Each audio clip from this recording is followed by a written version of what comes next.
Hello mga mimasor na may mga little baby dinosaur. For today's video, pang third dose na ni Erwan ngayon for anti-rabies. At pupunta na kami ngayon sa Animal Bite. Ang alam ni Erwan, magmumol lang kami at magja-Jollibee. Hindi niya alam na magpapa-injection siya. Pagdating namin, ayaw nang pumasok ni Erwan kasi naalala niya na dito siya in-injectionan. Medyo nahirapan nga ako dito kasi nagpipiglas talaga siya. Ayaw niya pumasok. Nung hindi pa nga siya na-injectionan pero sinasabi niya na para naramdaman na niya kaagad. Awang-awa nga ako dito kay Erwan kasi grabe talaga yung iyak niya. Kaso si Erwan na yung injectionan kaya kailangan na talaga siyang pumasok sa loob. Paglapit nga sa akin ni ate, kasama niya si Erwan, grabe iyak niya talaga. Ayaw talagang pumasok. Pangatlong dose na nga to ni Erwan at may kasunod pang isa. Pero matagal pa yun. Wala akong magawa kasi kailangan na niya tagang ma-injectionan. Pagpasok namin sa loob, hindi ko na na-videohan kasi bawal ang camera at video sa loob. Nung nasa kotse na nga kami, pahikbi-hikbi siya at kumakanta na lang para makalimutan niyang na-injectionan siya. Papunta kaming mall nito para kahit papaano makalimutan ni Erwan na na-injectionan siya. At kakain kami dun sa kanyang favorite na fast food. Pagdating nga namin mga mimasor, haltang ang saya ni Erwan. At nauuna pa talaga silang dalawa ni ate sa loob. Naghanap nga si ate rito ng mauupuan dun sa may malamig at malinis. Pagtapos ko nga mag-order at kinamusta ko nga si Erwan kung kamusta na yung injection sa kanya. Parang mali nga ata yung nagtanong ako kasi parang naalala niya yung injection sa kanya at medyo nasad siya. Medyo masikip nga dito sa naupuan namin kaya lipat na naman kami ng upuan at lamesa. Nagkasundo na naman si ate at si Erwan at ito nga nagkukulitan na silang dalawa. Maya maya away na naman yan.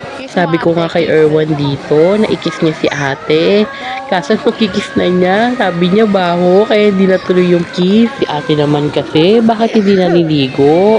Kaya tuloy, ayaw siyang ikis ni Erwan. Kaya ate, ligo-ligo din. At ito na nga, pinipaging na yung pagkain namin. Kanina pa pala itong naka-ready.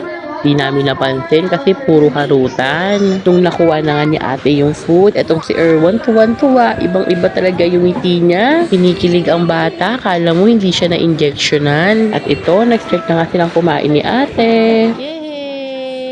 Ang saya nga ng puso ko, mga mimasor, pag nakikita ko si Erwan ay masaya. After nga namin sa Jollibee, punta naman kami sa Wendy's at bumili kami ng pasalubong. I-flex ko nga lang tong sublimation jersey ni Erwan, mga mimasor. Ang ganda ng tela at hindi mainit sa balat. Mura ko nga lang to nabili at customize pa.